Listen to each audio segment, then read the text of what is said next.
Good morning, everyone, and I hope you're all doing well. Justin Horwitz here, as always, with the AZOI team at SVN. We recently had a client request that we discuss the various types of leases, and that's actually something that we often find a lot of our clients don't fully understand, and it's highly impactful to not only your bottom line, but your level of involvement as a landlord of the property. So, let's quickly highlight the types of common leases and a basic overview of each one. The most common leases are a triple net lease, a modified gross lease for an office building, or an industrial gross lease for an industrial property, and a full service lease.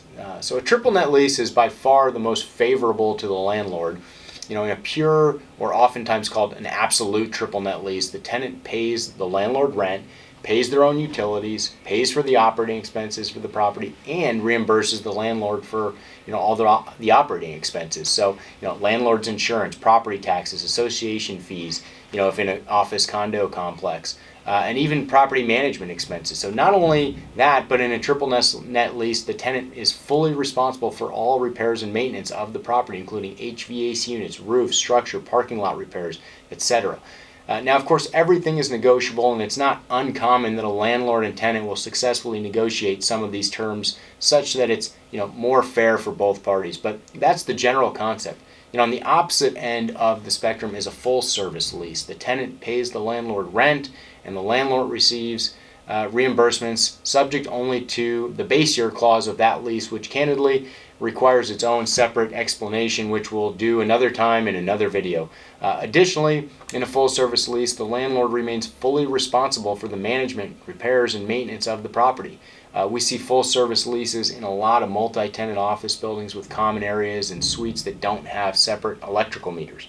Lastly is the modified or industrial gross lease, which is somewhat in the middle, and I like to liken this to what a lot of people would be accustomed to in an apartment or a residential lease.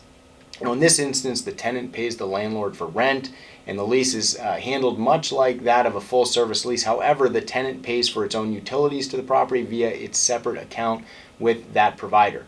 All these leases not only impact a property's net operating income, and if not properly understood, it also impacts the ultimate value of the property based on how favorably or unfavorably investors underwrite the leases and ultimately the cap rates.